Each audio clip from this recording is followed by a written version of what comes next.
your assumption that these so-called experts from industry make actually the right choices, or whether they are also just enjoying themselves being in this echo chamber. Yeah, absolutely. And I want to be, clear. AI still has not proven that, these outputs actually lead to business results. I totally agree.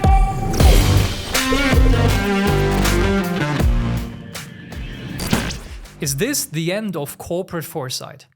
In times where it seems that short-term gains and profits are being prioritized over long-term strategy, does corporate foresight still have its place? In this episode, I speak with Professor Dr. René Rohrbeck, one, if not the leading expert in strategy, foresight, and innovation. And we are going to explore the value of foresight in today's fast-paced business environment, the echo chamber problem of AI in strategic planning, and what the future holds for all of us. Let's go.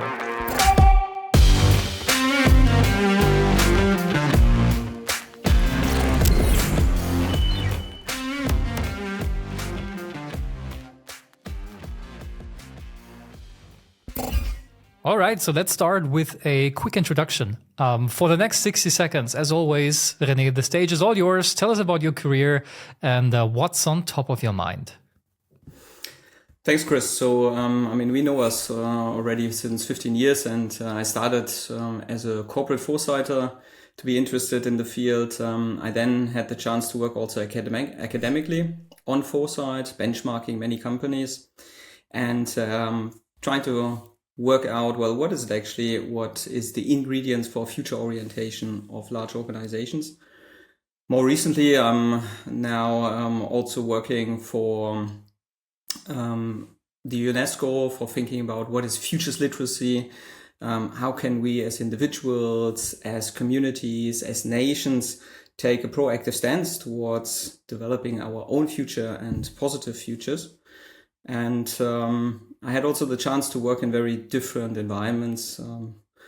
A German originally, spending time over 10 years in Denmark, now working in France, working with the UNESCO, a lot more now in Asia and Africa. It's quite interesting to see how different your stance towards the future can be. And today, most of my time is spent working with multinational organizations, working with the World Economic Forum, also with the UN, with the UNESCO. So I'm very excited about working with foresight, and I guess we get a little bit more into detail in what does foresight actually mean. We do, and I'm very pleased to have you on the podcast because I think you are one, if not the global go-to person for corporate foresight. So there couldn't be a better guest to go very deep in this. And so let's start with going actually deeper into this, because I think there could not be any better time for foresight than there is today. So it is 2024, and the promise of corporate foresight always has been to enable leaders to make good decisions in times of overwhelming uncertainty. Well, here we are. Today we have staggeringly high uncertainty. But what we can see in the recent 1 or 2 years is that actually things are developing counteractive to that. So we do see a strong trend towards short-term business decisions, where quick wins and immediate results are actually more important than long-term thinking and maybe positive futures. And there is even examples out there. Daimler, the German car company, they just recently shifted their focus from an all-encompassing mobility group that wanted to do everything around mobility back to what they are doing best, which is building luxury cars and selling them at a high price. Similar thing for Porsche. They have great products, world-class execution, high profits, and that's it. And then we see the high-tech companies like Dell cutting more than 20,000 jobs. We see Intel has been a leader in strategic foresight for decades, particularly in the semiconductor industry.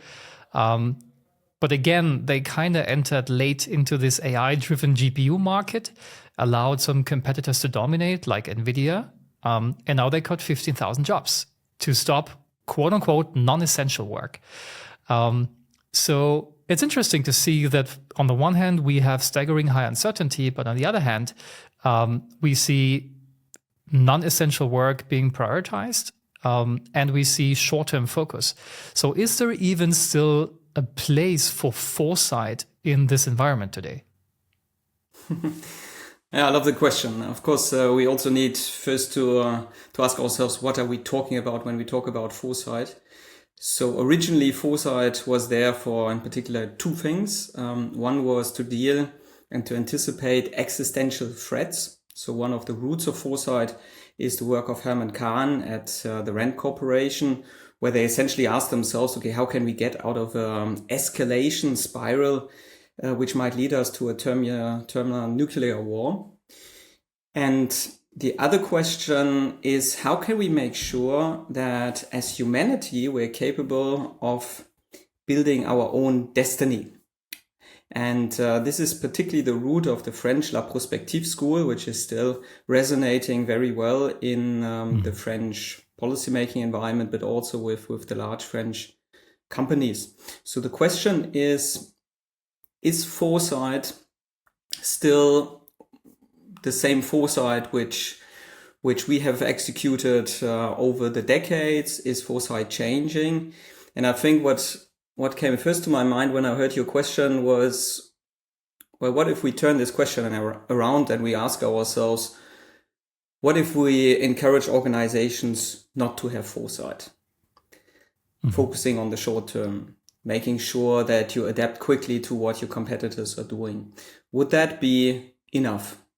And interestingly enough, the German law for publicly traded organizations has a little paragraph which is essentially about strategic foresight, and it's obliging every board of a company to ensure that they have a system in place which allows them to anticipate changes which would be an existential threat to its organization. And when you ask around, well, who is then running with that mandate? Who is doing that today? Then there's, of course, a couple of candidates. The first would be the executive team, the CEO, and with his direct reports. But often we have conversations where a CEO says, well, essentially, I've got a mandate, which is to run a car company, to stay with your example, or it is to make my company profitable again. And this is what in a linear fashion I'm executing on. What is then interesting to ask as an investor is that good enough? Is that not letting us down as the owners of a company? And then, of course, we need to differentiate who are then the owners and what are their objectives. If I'm a short-term investor, it might be much more profitable for me if I'm jumping from company to company, which is announcing or will soon announce, or I have a sense that they will soon announce job cuts.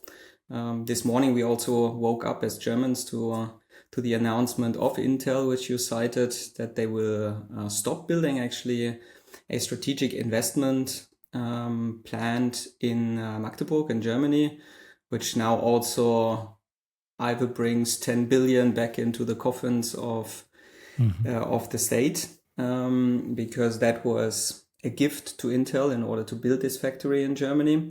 So there's all kinds of stakeholder questions which are directly involved when we talk about foresight. So I think in my mind, foresight for the owners has always something to do with how you look at the company you're running. Is it more a Warren Buffett perspective, where I say I'm investing for the long term, I'm investing for dividends every year, I'm investing into profit, which is going back to the owner? Or am I a more short-term investor who wants to make sure that companies also take downsizing, or how we like to call it today, right-sizing decisions? And then ultimately, of course, we're also entering into the question of the wider scope of stakeholders. Today we also looking, for example, as the state of Germany is taking 80% share into a cruise ship building company, which was a very good company for many decades, running very profitable business. And from an employee perspective, you obviously would also favor a management which is not only optimizing the short term, but ensuring that there's a long-term stability and viability of your business model. So I think for me, strategic foresight, as I define it, is really about the capability of organizations to, in a systematic way, create superior positions in markets of the future. So I perfectly agree with that. Not conducting foresight is not enough. Still, we can observe, the trend of, large corporations, major global organizations, not only in Germany, but really globally, to focus their efforts more on, as you said, it may be downsizing or right sizing and the short term. Do you think this is because the uncertainty is actually so high that they don't know if they should go left or right? Or do you think they actually, want to make sure they collect as much cash as they can for, bad times so that they are in a better financial position? Where do you think the focus on the short term actually comes from, even though it might not be advisable to do so? Mm-hmm. I mean, I think it has a lot to do with this many different people being involved in far-reaching decisions in organizations. It's very difficult to still act as an entrepreneurial owner of an organization, which is on the one hand, if you are a multinational, mostly shareholder-owned company, then you will have the need to focus on specific communicatable visions, which need to pay off in the mid to short term. But at the same time, you see family-owned companies who have a completely different perspective, who say, well, I'm actually focusing on what am I leaving behind for the next generation. Mm-hmm. What is this company's values? What does it stand for? And to work from Christian Stadler some years ago showed that actually organizations which have a value-driven culture, which have a conservative investing behavior, and which is focusing on fundamentals like what are our core capabilities, what's our position in the market, etc., outperforming others in the mid to long term. So this is part of the decision or part of the situation which we're seeing. At the same time, what is also interesting to ask yourself is how are decisions, and particularly the strategic decisions, really taking today in our organizations. And what we see is that often in top management teams, there is specific issues which are dealt by specific members of the supervisory board and of the management team. So there's a small group of people who prepare a decision, and then you need to bring it to the wider decision-making body, where you need to re-explain what the issue was, what your proposals for dealing with it are, etc. And what we're lacking is this capacity as a decision-making body to have common frames of reference, have a clear picture about the future. And this is something which makes it then very difficult to make far-reaching decisions, while restructuring decisions are then often way more straightforward. Mm-hmm. Yeah. And you can see the effect, obviously, much, much faster, which if you have a 4 or 8 years tenure, you can actually leave, results to the board or to whomever you're reporting to, ultimately. Yeah, and maybe we're just, in midst of what we've been observing in the past, these different waves, these different cycles, when, we look back at Kodak and all these companies who just went basically bankrupt and, were put out of the game. Maybe it's just the same thing, and in hindsight, 5 or 10 years from now, we're looking back and say, well, obviously it kind of was obvious, but we didn't see it back then. But there is interesting data you have, right? So you've conducted a lot of studies, and specifically longitudinal studies demonstrating the actual benefits, so really tangible benefits of strategic foresight and corporate foresight. Can you share some of the insights of that research? Certainly. So as you can imagine, as an academic then working with foresight, the main questions we're having, is there actually a positive correlation between you investing into foresight, you becoming a future-oriented organization, and a financial payoff further down the road?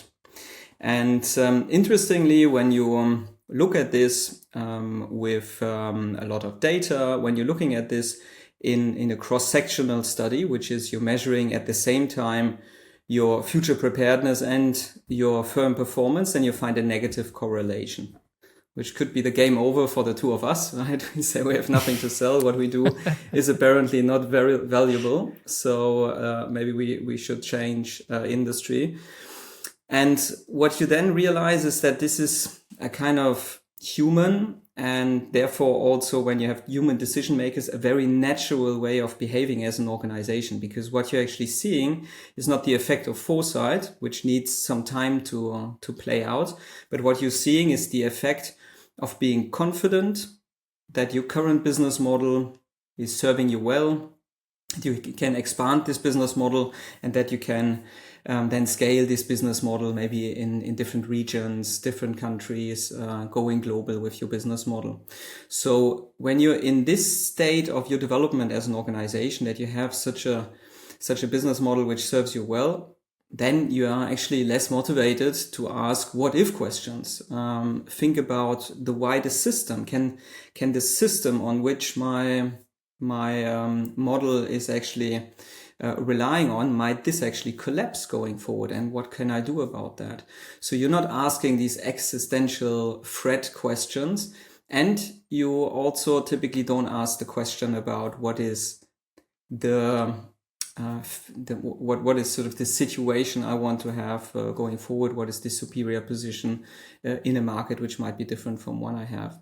So what we understood then quite fast is that if you want to go and understand what's the impact of foresight, you need to do this in a longitudinal study, where you essentially measure first your future preparedness, and then you wait a couple of years, and then you want to find then hopefully a positive correlation.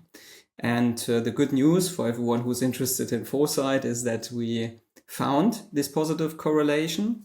We found it to be this, what we call the future preparedness of an organization, be a predictor for superior profitability, which we found to be 33% higher on average. And we also found that future preparedness is a good predictor for future market capitalization growth, which we found 200% higher on average when compared to less prepared rivals. So very, very strong effects, and therefore a very interesting understanding in the mechanics. We then went, however, one step deeper, and we asked ourselves, well, maybe this is just data which we find in correlation without having actually real causation in the middle. It might be just companies who outspend their rivals also on R&D investments, or we have a bias in terms of industry or other factors which might influence this positive relationship. But what we found then is that when we go and look at these companies, then they have actually not only kept doing foresight over these years, but they also were capable of doing what we call meaningful strategic moves. So these are strategic investment strategies to do something differently in their business model, which are different from the peers in their industry. And this is something which is very rare, and this is also something which happens not necessarily by opening a textbook and applying a certain framework. This happens when you invest into deep thinking about what is going on in your industry and what could you do differently. So maybe just to share also one example to make this a bit more tangible. Many of us would think about investing in financial in financial investment vehicles as something which we can do by opening an account, and everyone can do it, and everyone has the same access to information, and everyone is in an equal playing field. Actually, this type of investing only was created by two pioneers in the industry, which were Charles Merrill and his partner Lynch, who created the investment firm Merrill Lynch after the Second World War, where they said it is actually, with all the information which becomes easier and easier available for organizations, it must be possible to depart from a business model which was discriminatory. So the more money you had, the earlier you got information, the earlier you got the call to allow you to invest into a new company which is created or which is restructured. And they said, can we not apply the same theories of merchandising, which we know from grocery stores? And Charles Merrill at that time was actually CEO from Safeway, which is a big grocery store in the US. They said, well, what if we apply these principles, being fair to everyone, treating everyone the same way, having offices which are close to where consumers are. They educated people into financial investments and created with that the business model which is dominant today and which serves us, all of us now, and which has democratized the way we can invest. And this is a well-documented case which helps us to understand also the inner workings on where foresight helps us to make these meaningful strategic moves and to create unique positions in markets of the future.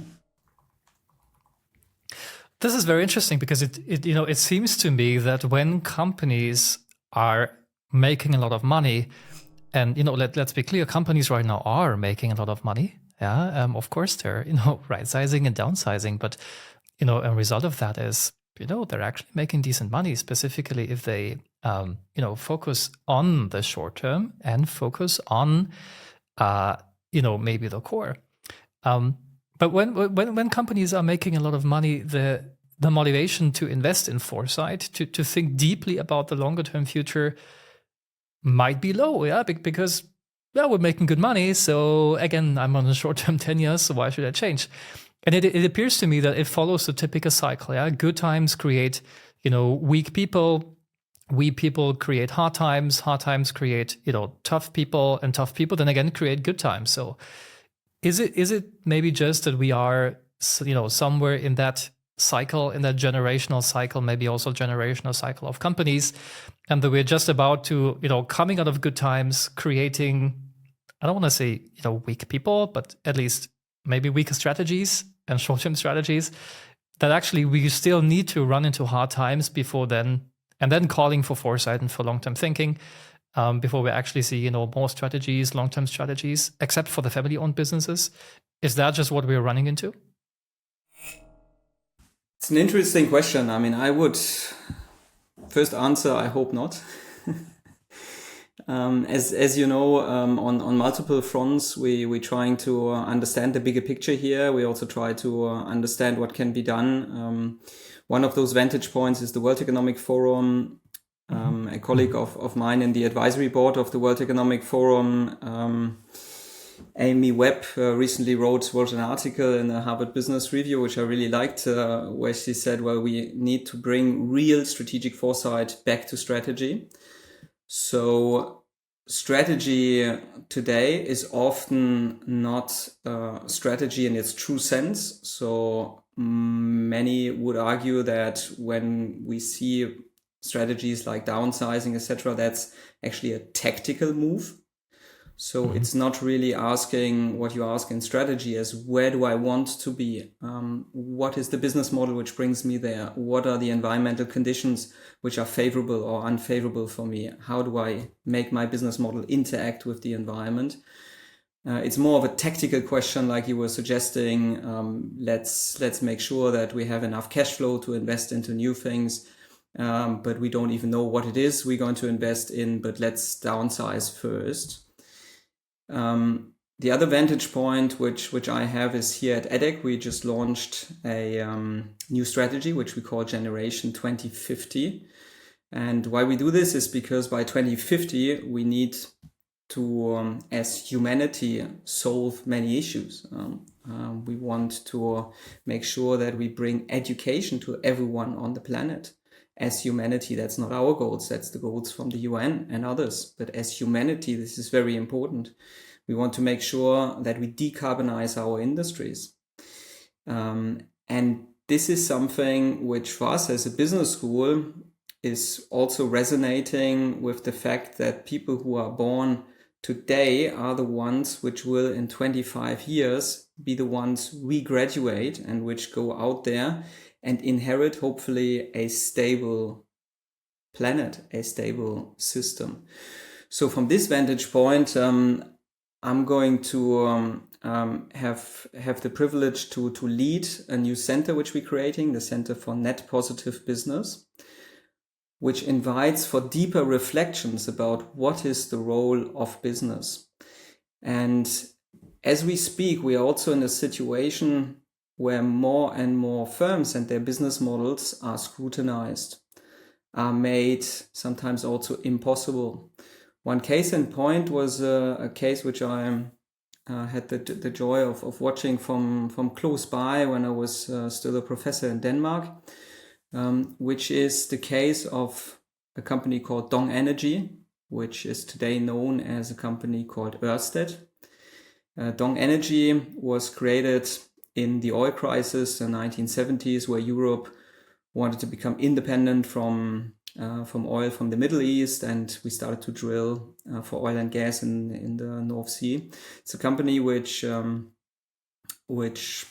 fulfilled its objectives. It made Denmark not only independent from other sources of energy, but also very rich and successful. But in the 2000s,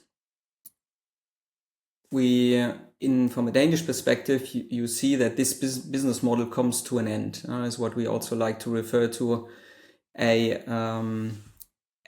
business platform which has no future. It's a legacy business platform, but you understand there's no future for it. It also took for this company a real shock. They were meant to build a coal-fired power plant 2008 in Germany, and there was so much opposition to this that they eventually abandoned this project.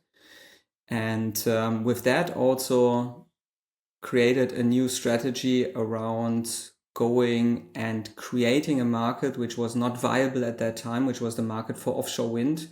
At that time in 2009, the technology was not ready. The understanding on how do I maintain over long periods of time the productivity of offshore wind farms was not ready. And at that time, they said, we're going to create a strategy which ultimately brings us from 85% fossil fuel in our portfolio and 15% renewables to the opposite, to 85% renewables and 15% fossil fuels. And in order to do that, they understood that they need to believe in technologies too mature, for example. And they also understood that they can't just rely on the market to do this. So at that time, they placed an order with Siemens and said, we're going to procure 500 offshore windmills, which are very big windmills, and which at that time was, this order exceeded actually the global installed park of windmills. So an extremely bold decision. And through this bold decision, they were then capable of bringing the prices, what we like to refer to as the levelized cost of energy, down to make this energy competitive with fossil fuels. And with that pioneered this new way of producing energy and then also exporting it globally, opening essentially also the US market.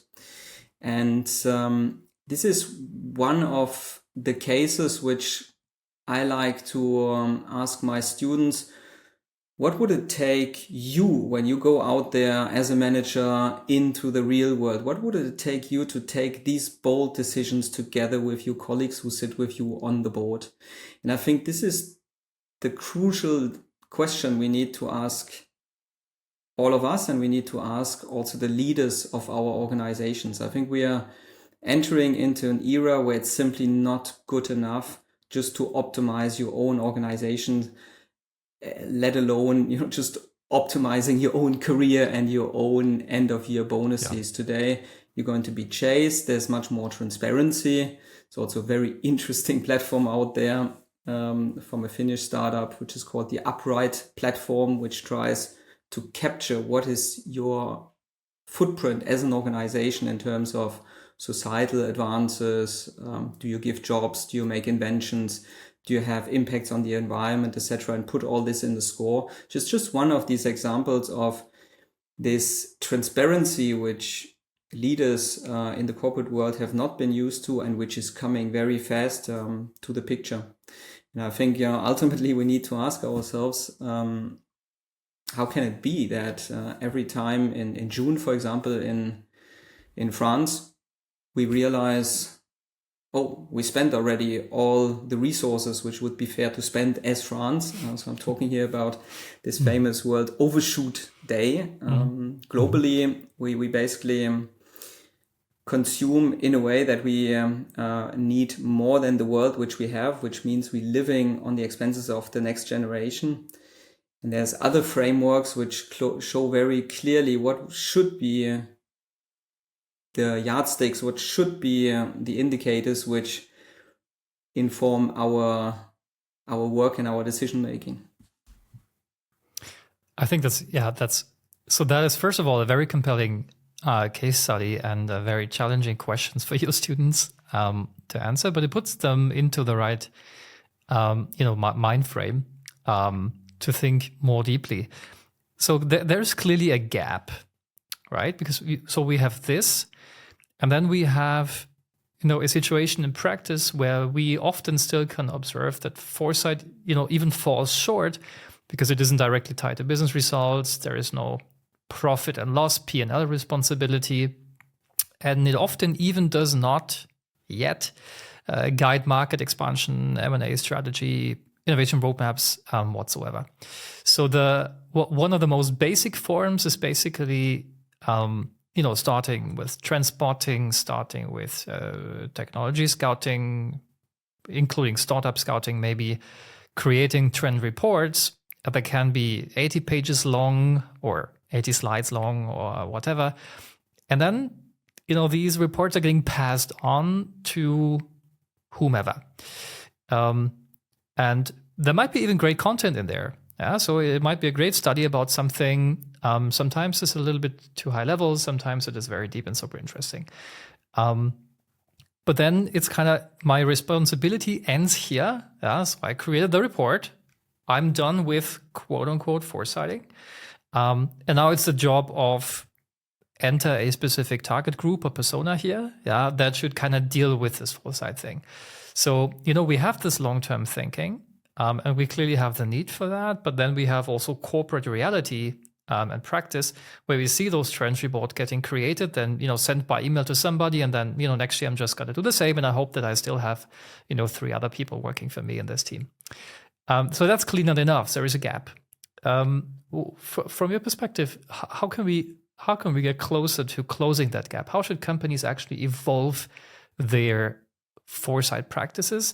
And second part of the question is, whom is it actually for? Like, is it really for upper management and strategic management?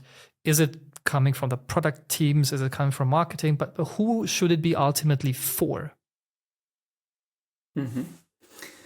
Well, it's a very interesting question. I mean, what we try to do, and this through our benchmarking activities, is that we want to understand what is creating the outcome. So we are not asking of how many trends do you scan, how many data sources do you utilize, what do you publish internally.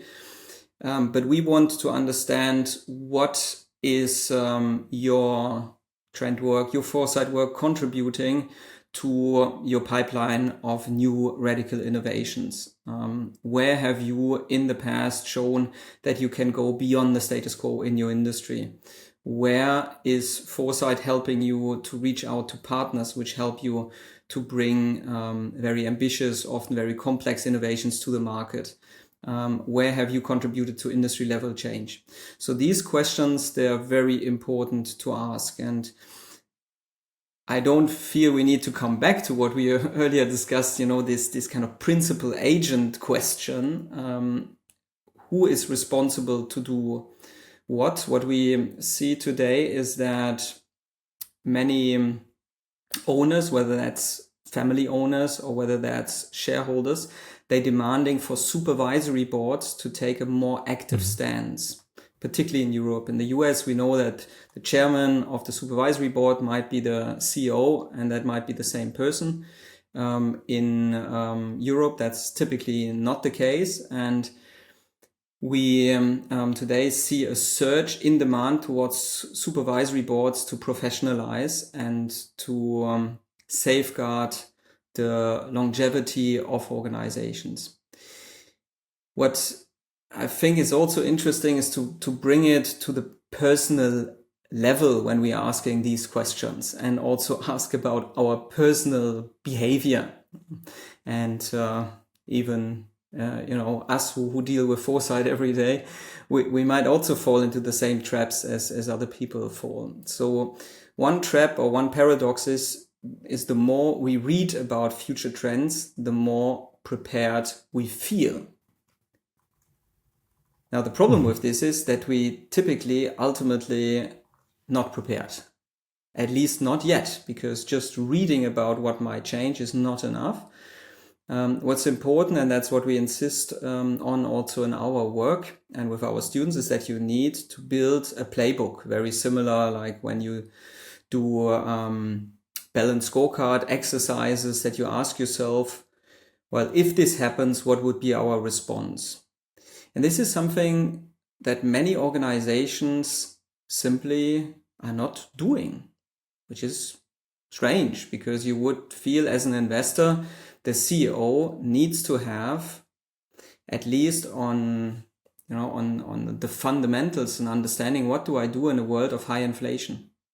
What does it mean? Do I engage in different types of contracting? Do I vertically integrate, or what do I do in a world of high inflation? Many organizations were caught off guard by this, and we see the rippling effects of this in many industries.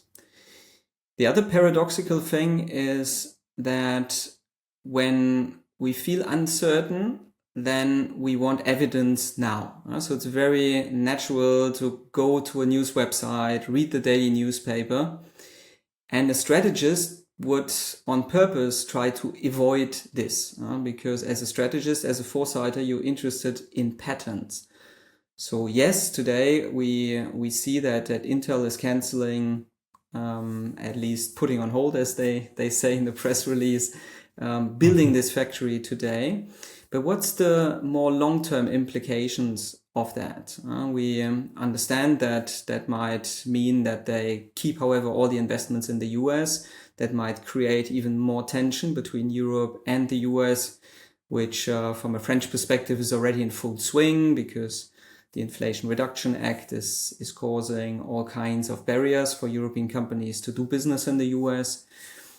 So this will lead to more focusing on the markets and the economic groups in which you are situated, for example. So these longer term patterns, they're very important to prepare for, but the human mind works differently. The human mind wants and seeks all the time the current threats, and how can I then do something today to deal with that? And that's an okay response, but at the same time, we then need to change and say we need to go beyond that, and we need to engage into deep thinking about what that means to create a playbook on how to respond when adverse effects are hitting our company. So back to your question more concretely, what would be the advice concretely for an organization, what to do about building this muscle, which we're talking about here? I think what is relevant here is that you start from the processes which you want to inform with foresight. And that can be quite different. If you look at this more from an investor's perspective, you want to make sure that you start with foresight work with your supervisory board. You want to make sure that there's a good control towards the executive team. If you're looking from the perspective of the executive team, you want to make sure that you can focus 90% or 95% of your attention on running your current business and defending this also against rivals, while you're reserving maybe some 5% on safeguarding it against existential threats, and also reserving within these 5% time to ask about what's the destiny I want to build for myself. So back to this question, how do I build a superior position in markets of the future? And then you start going into what are the ingredients I need. And what's interesting today is that you can, with artificial intelligence, speed up thinking processes dramatically. Earlier, and I remember, and that shows maybe also how old I am, but I remember in my first position at Deutsche Telekom, the CSO told me once, René, today strategy works very different. When I started, and that was then 7 years even before I started to work in industry, he said, the CEO would send me twice a year a long letter asking about all kinds of strategic questions. And then we would have 3 months to respond to all of those by bringing data, bringing ideas, bringing alternatives. And then decisions would be made. And today, strategic work, or presumably strategic work, is fast-paced. He said at that time, and that some years ago, he said, look at my mobile phone. There's already 2 SMS and 3 emails from my CEO this morning, and it was 10 o'clock. So this is obviously something where we limiting ourselves, and we might be canceling out our capacity to really focus on these longer-term decisions. And I think the irony of this is that much of our training in business schools is very much around taking these fast decisions in a linear fashion. And many still, think, okay, well, this US upbringing of how we run businesses is something which made the US very successful. It's something to copy. While the irony is that today, many of the industries which we are proud about, whether it's automotive, whether it's earlier shipbuilding, etc., they have migrated to Asia. They have migrated to China. And countries which have a recent past in planned economy have actually connected the best from these 2 worlds of saying, I'm going to use some mechanisms from the planned economy, and I'm going to use some mechanisms from a fast-paced, consumer-focused business. And by combining the 2, I'm building these superior positions, which are then hard to defend from maybe the incumbent companies, which are coming more from the Western Hemisphere. Yeah, and René, following that, I mean, you do work with institutions like, EdTech, you mentioned before, UNESCO, the World Economic Forum, and also us, Cytonics. Can you go a little bit deeper in what actually drives these collaborations? How do they contribute to really transforming industries, and what role does strategic foresight play in these partnerships? Yeah, I think what follows from what we discussed earlier is if we want to take far-reaching decisions, then that involves also many people. And once it involves many people, we need to make sure that we have common frames of reference. And this is what I find in my work today very interesting. When you go beyond foresight, you can also talk about things like organizational anticipation. So my capacity as an organization to do this mental time travel and ask myself, what if I'm in an environment which is very different from the environment today? And then applying foresight has this empowering capacity for not only decision makers at the helm of an organization, but also the empowering mechanism for everyone in the organization and maybe even outside. So today, I think what is very relevant is that when we, for example, talking, and that's one of the programs we run here at EDEC, about how can we make sure that 8 billion people on the planet have access to healthy nutrition. This is not at all trivial today, and one might think that this is maybe from a Western perspective something where we think about low-income countries and say, well, they are maybe crowded out because of high income in developed countries, which are crowding out basically low-income countries, which is true. That is one of the big problems. But even in our developed societies in Europe or in the US, we have 1 in 3 humans which are suffering from malnutrition. So yep. It's a more systemic problem. And I think what we also get to do together between EDEC and Itonics is that we can bring into the classroom first this holistic understanding. So in our programs like the Future of Nutrition, we give access to comprehensive trend scans through the Itonics platform to all of our students, which in some courses is 160 students. So it's really scaling. They have a holistic understanding of what is the system, nutrition, the agro-food industry, what is it looking like?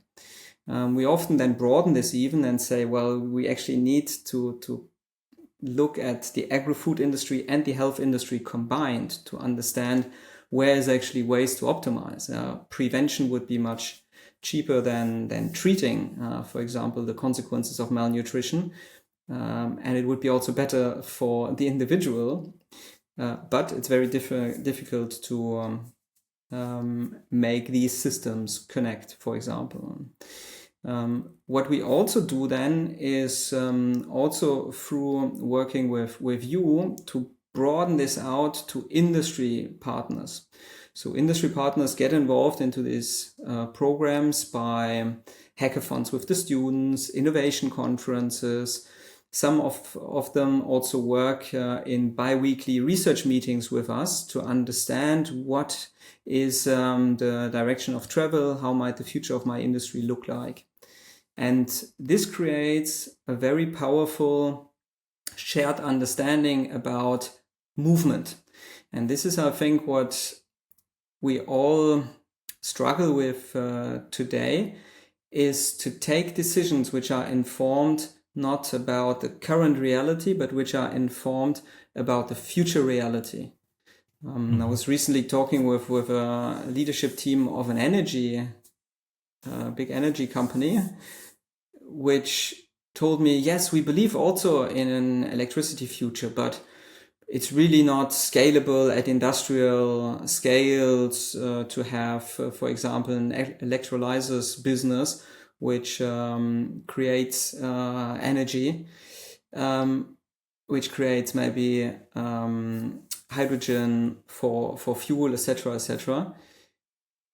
Where, in one way or the other, I'm lacking the words, right? In such a conversation where I'm saying, well, that might be true yesterday. It's even less true today. But clearly going forward, we will see this industry being sufficiently mature to be scaled up to whatever scale we want. And this is, for example, in stark contrast also to the surge in photovoltaics. And while we are currently talking about, well, should we have tariffs on Chinese production of solar cells so that we have technological independence, this is already too late in a way. If we would, there's one study out there which says if we would start to build our own solar fully integrated PV cells industry, then we would still have probably in 10 years time 3 times the price which we can buy today from Chinese manufacturers. And at the same time, we have exceeded all, even the best scenarios of the International Energy Agency on the rollout and the fast expansion of photovoltaics, which shows to me on the positive side here how we can leverage new technologies for positive tipping points. Today, photovoltaics is 6% of the total energy production, which even the best scenario 10 years ago of the International Energy Agency was not even close. We were thinking maybe about 1% by 2035. So this fast scaling can help us also to live again within planetary boundaries. But we need, and this is then also relating to the work we do with the World Economic Forum, we need to have a clear understanding about the sustainability pathways and how public and private actors can work together to make these possible. And if a leader, trying to prepare their team for future, whatever this is, future disruptions, future demands, even maybe on sustainability or others, is trying to do that, what is maybe the one thing that they should start doing tomorrow to make their team, let's say, more future prepared, more future ready? How can they build, I don't want to say culture, but a habit or a mind frame that is more directed towards that in day-to-day business operations? One thing, what would you recommend? Now, this is obviously the hardest question to a professor who would love to lecture about all the different elements which you need to put in place.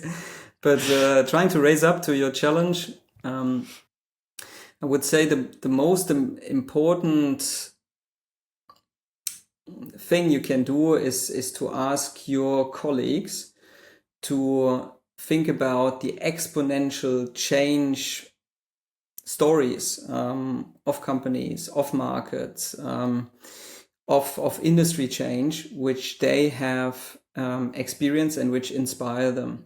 Because what we take much time to lecture to our students, and this is something which at edX we want to make sure that all of the 10,000 students which at any given moment in time studying at edX, that they are capable of understanding system level change.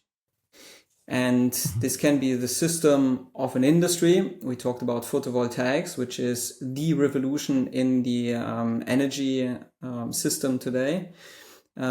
We can also think about systems in companies. So how do I create not the Kodak moment, but the Ørsted moment, where I have this positive tipping point and then this acceleration through making new technology financially viable, but also this systemic effect of us with our stakeholders. How can we come up with a better business model for all? Of course, these are the hardest nuts to crack, and this is why we think everyone needs to collaborate on this, and why we bring many different parties together when we talk about future of well-being and nutrition, for example, in one of our programs.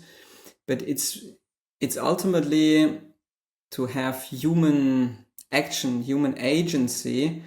Stories are the main catalyst. We need to understand that change is possible, that change has happened before, that change looks unlikely until it happens. As you might know, I'm a child of West Berlin, which was surrounded by the wall, by the Iron Curtain between East and West Germany. And change looked so unlikely until it happened and the wall fell down and Germany was reunited. And the same is true for all changes. So we need this narrative about change, about movement, and about human agency. If you nurture this in your organization, then you also nurture the capacity of people to drive these types of fundamental changes. Wow, so you went really deep with that one. I was expecting an answer like read a book or something, but I understand. Now, with how fast AI is evolving, some people believe that long-term planning actually does not make any sense anymore because technology is changing so fast. You have new technology building blocks building on each other. So that's why the rate of change is accelerating so fast. What is your take on that? Is it true that with AI and with the AI advances, long-term planning does not make any sense anymore, and that's why we see short-term planning more being prioritized? What is, in your opinion, the end game of that? Well, I think what we're witnessing right now is something which we also witnessed before. I mean, there's a new way of treating data, which speeds up the way we can deal with data, which is ultimately for everyone who is doing analytic work is first of all great news. It is also a moment where it's important to think a bit beyond, where is this leading? What is the ultimate end game of that?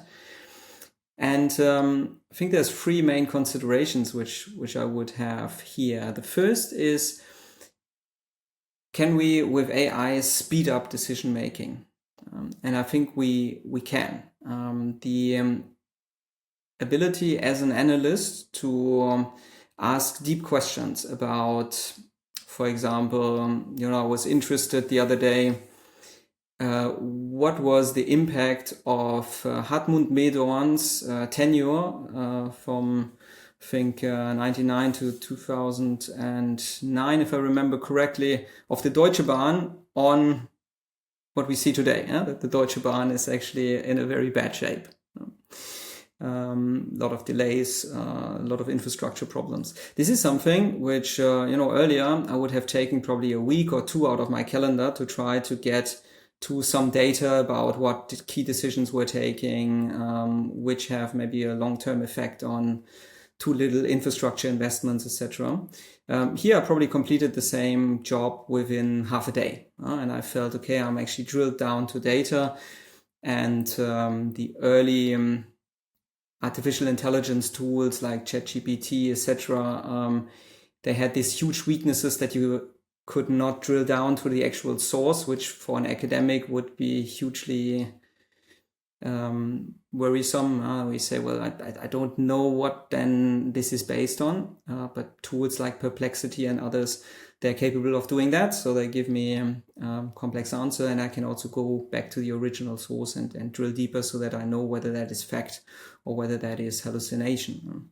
So this process of speeding up, ultimately this might lead us to have very complex decision-making situations which we can let play out in real time. This is something, for example, also the teams at the World Economic Forum are working on. How can we speed up this? Then the second question, and I think that's a very interesting one, is to which extent can we make sure that decision-making on the future of humanity is still driven by humans? And that's a very controversial one, and that probably would warrant another discussion of an hour or so to drill deep into this question. But I would encourage everyone to reflect on this for the decisions that they are taking based on research with AI, for example. Is there enough understanding of where is this data coming from? What interpretation has a human operator done in this? Because ultimately, we're at the helm of our societies. In democratic societies, we elect human leaders because we believe that it's not good enough to just ask an algorithm to take complex decisions. We ultimately need human empathy. We need human compassion. We need the very fabric of, can we keep our society together as it is? And that needs to be done by humans. So this is highly controversial, and one needs to also make sure that this is happening.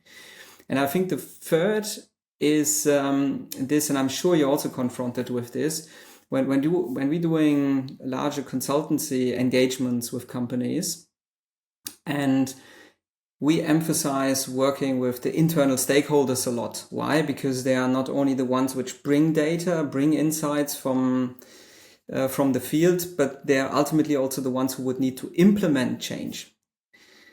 And that can be a project, which runs for 4 or 5 weeks, which costs 50,000 euros. And then at the end of a project, you present it to the board who was outside maybe this entire project, and they say, okay, well, I could have done this with ChatGPT in 3 minutes, and it would have cost me a 20 euro subscription fee per month.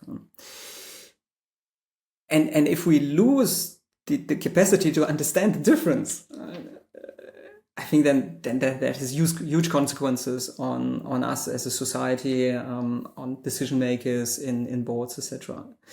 And the real difference here, obviously, is that the foresight exercise, moderated here by us, maybe in this case, or by somebody else, or just internally, has brought together the humans which have hired in different positions in the organization, different mandates, and it facilitated this human thinking, this capacity to think about the future of an organization, which might be an organization of 400,000 people around the world, with just involving 40 or 60 who have, however, then the links to these 400,000. And that's what I think decision making needs to be still based on. I cannot imagine, and I don't want to imagine, a world in which there's just one person sitting there clicking a button and taking decisions which will affect all of these 400,000 people, for example. René, it is interesting because for a long time I feel we had a similar conversation. Not we two, but in the larger business context, around crowdsourcing ideas. We've been saying for at least a decade, maybe even longer, that in order to come up with the best possible ideas, how to advance products, how to enter certain markets, or at least one of the best ideas is, to get everybody in the room, tap into the collective intelligence of your coworkers, your colleagues, maybe even external people, and then work out possible solutions, evaluate them, try to make them fit with strategy, or come from strategy first, and vice versa. So crowdsourced ideation was, and still is, in many parts, a big thing. But that has changed recently, and we're seeing, month by month, we're seeing more and more proof points of that. So just last month, we've conducted a larger experiment, and we'll also, by the way, publish a scientific article about that probably next year, about a human versus AI challenge in crowdsourced ideation. So the experiment we ran is that we had humans come up with ideas on a certain topic, and the topic was about advancing, the corporate's business in a certain area. And we then also had a quote unquote an AI contextualized towards certain things, which is the industry and the markets they want to tap into, fed it with recent trends, also fed it with some of the activities the company is already doing, with some strategy input, and then let the model come up with ideas as well, ideas how to do business in that area. And we introduced some randomness to the model so that the model would make a spelling mistake, a writing mistake. That for next idea, the model would basically use bullet points to describe the business purpose. And the next time it would just use long form text. And then the next thing, there might be a typing error, and it might read more, from somebody that comes from France. And the next one, somebody comes from Germany. So we had slight variations in the output language. And the reason why we did that is because both the human ideas and the AI-generated ideas were evaluated by business experts with more than a decade or so experience, and they should not know whether actually an AI came up with that idea or a human, and they weren't told. So after assessing those ideas, in 6 out of 8 of those evaluation categories, the AI-generated ideas won against a crowd of more than 10,000 people that participated. So, and that's just one of the recent proof points, but we have more. We have even, one from a conference. We have one from a more confidential strategy project, where it's not like you push a button and the AI comes with an idea. Obviously, you need to contextualize a lot. You make sure you're using the right algorithms, the right methodology, the right data, and so on. But we're collecting more and more proof point month by month that this former belief that, creativity is a thing to humans, now also in business, might actually not be true anymore. And maybe not maybe not next year. And maybe in 5 years, it's getting even better and better. And we're not talking about autonomous agents and, AI is going to destroy the world and all this dystopian stuff. It's more about, practical use of these things in a very specific and maybe even narrow context. And I think this is an interesting direction because, actually what I always wanted is a robot that does my laundry and I want to do the creative work. But right now, it's actually the robot that's doing the creative work, and I still have to do my laundry because I don't have a household robot. So it's an interesting direction, and I just wonder whether we're on that verge of saying, well, actually, there is some sort of intelligence, whether it's artificial intelligence, whether it's the transformers we have today, whether it's the large language models. But ultimately, it's about compressing, processing, and computing power that we need to come up with decisions, which our brains maybe do. And why is foresight safe against that? We don't know. But we see it in crowdsourcing. And that's something we never thought is possible. And now, some of the early algorithms, they do it.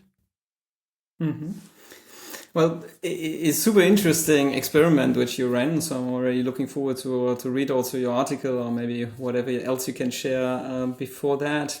Yep. What I would challenge, however, and that's both from the experiences which we have right now with generative AI and experiences which I had throughout the career working with artificial intelligence and support tools, is that you can come up with very interesting ideas which resonate very well with using generative AI today.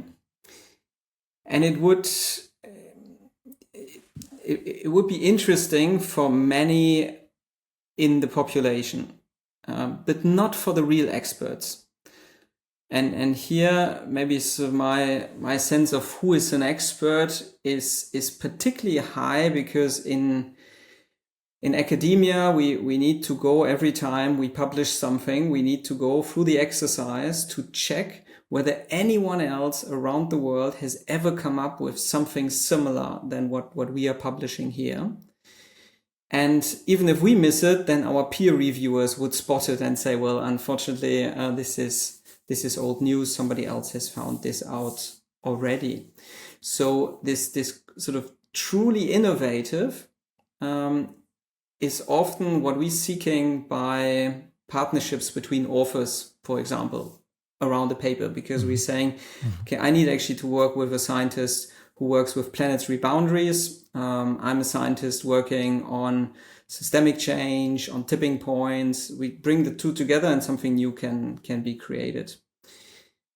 What could be sort of a counter hypothesis to yours, saying, well, actually the AI seems to be better, could be that I'm saying, well, I believe what you tested is actually whether the echo chamber works.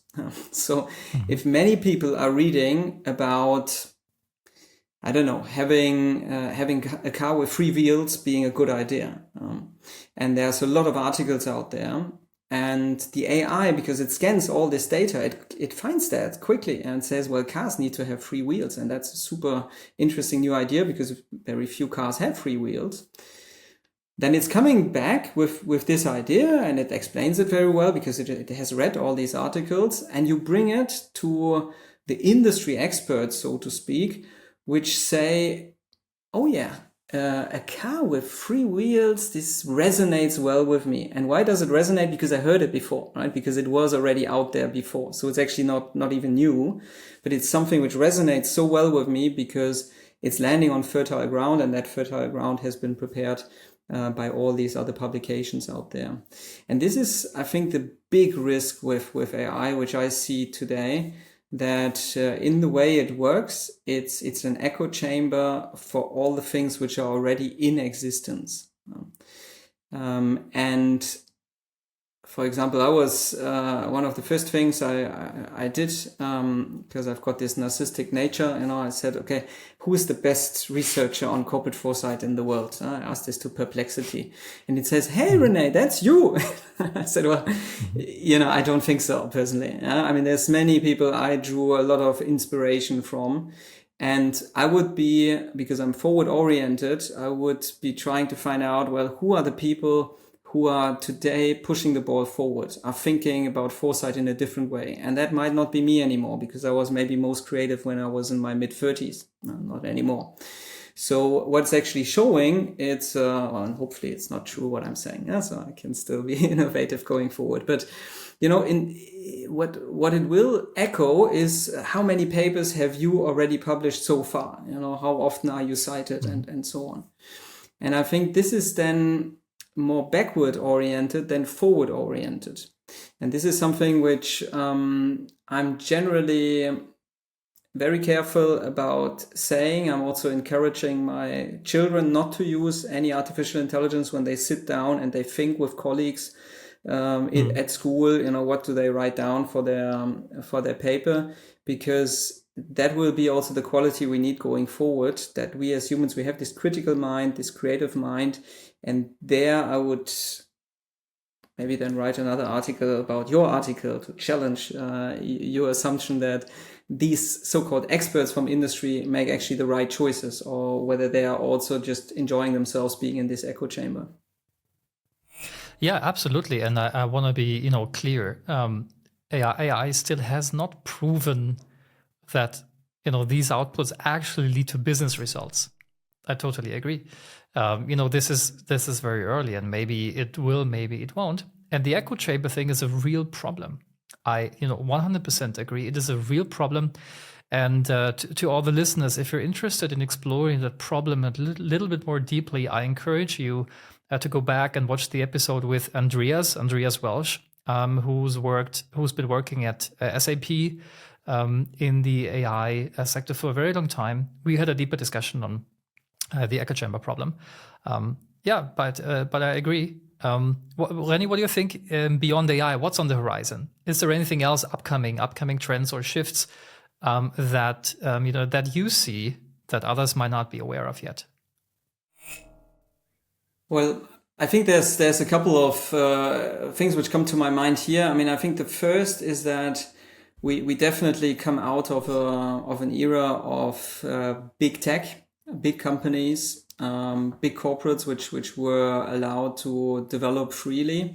And I think we're starting to see that we're entering into an era of big governments, the Inflation Reduction Act being one of them, but also in Europe, new laws on transparency, on also active mission-oriented innovation policies coming to the forefront.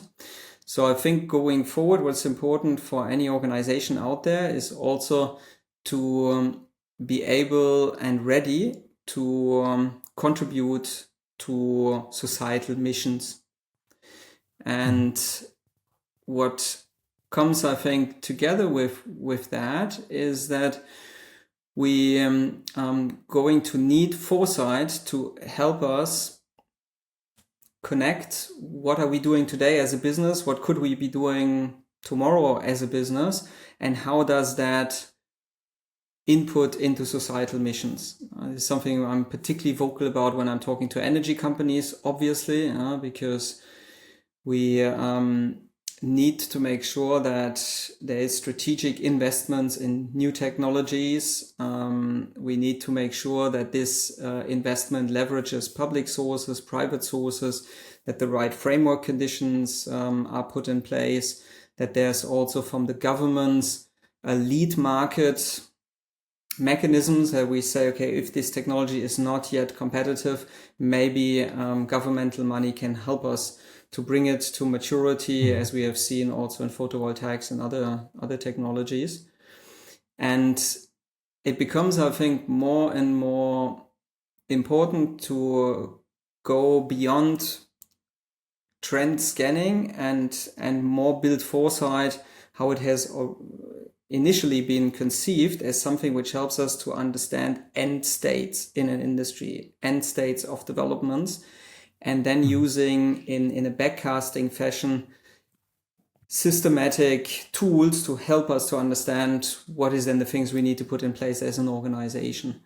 I tried to share some of the cases, of which the list is very long, and with the World Economic Forum we're also compiling a list of successful cases where foresight has contributed to meaningful systematic change of business models, systematic change of industries.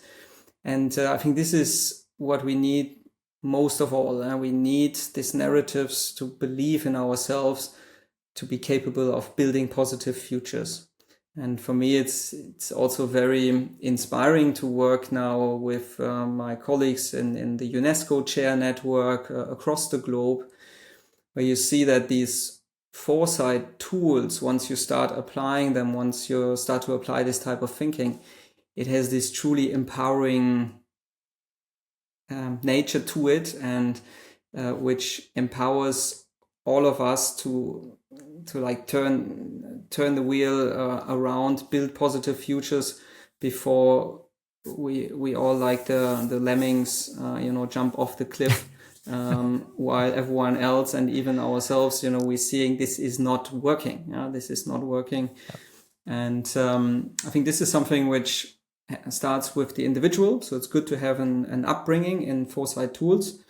It starts then with teams, and it goes then to the helm of the organization, and it goes also beyond in stakeholder networks within an industry, for example, where we need simply to apply the type of tools of starting with scenario planning, but then also with what if scenarios, with roadmaps which trace the path towards more sustainable futures, and then start to make commitments. Yeah, it really starts with the individual, and it really comes down on even on a psychological level, right? Because if you fear uncertainty, and we all know uncertainty is just growing bigger because things are changing faster, and uncertainty is just something that you don't know how it will turn out. That's the essence of uncertainty. So, and we humans typically fear what we don't know. It's very simple. So, of course, you have a growing fear of uncertainty in maybe the future.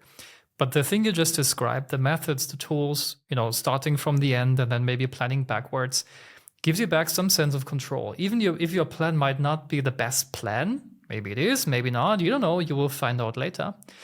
But at least you have a plan and you regain some sort of control. You think that within the boundaries you have, and of course, the bigger the network gets, the larger the boundaries get, like UNESCO and World Economic Forum and the ETEC. So that's, growing impact.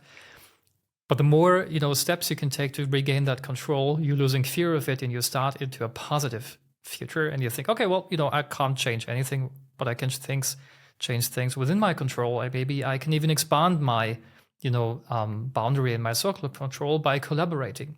Again, that's what you do. So that's why it starts with the individual. And if, maybe more people would realize that from the beginning, they would also look at this in a completely different way. I agree. Yeah. René, before the conversation ends, we do have a new tradition on this podcast, which is that the previous guest leaves a question for the next guest without knowing who the next guest is. So the question that has been left for you is, that's a tough one. What would you like to have known about the future 10 years ago?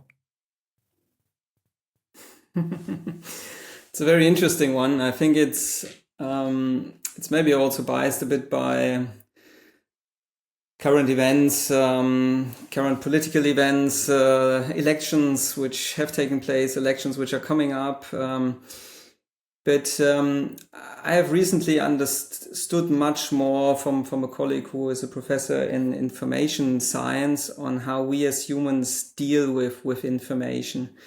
And one thing which is clear from also historical studies is that whenever there's a break in how information is conveyed, we take as a society 15 years to understand and to recalibrate on how we consume information. It started with printing books. Before, books were just written by hand by monks, so it was science-based. It was something which was either science-based or divine. So it was the absolute truth in books. Once we started printing books, not everything was the absolute truth anymore, and we needed to recalibrate for that.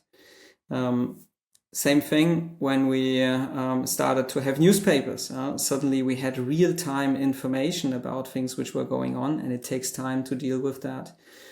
In the last couple of years, we had so many breaks in the way we access information, deal with information, that as a society, we didn't have time to recalibrate with that. This is why we are a bit like children, exposed to so much fake news. Social media is just showing us more of the same and more extreme versions of the same if we keep clicking on the same stories.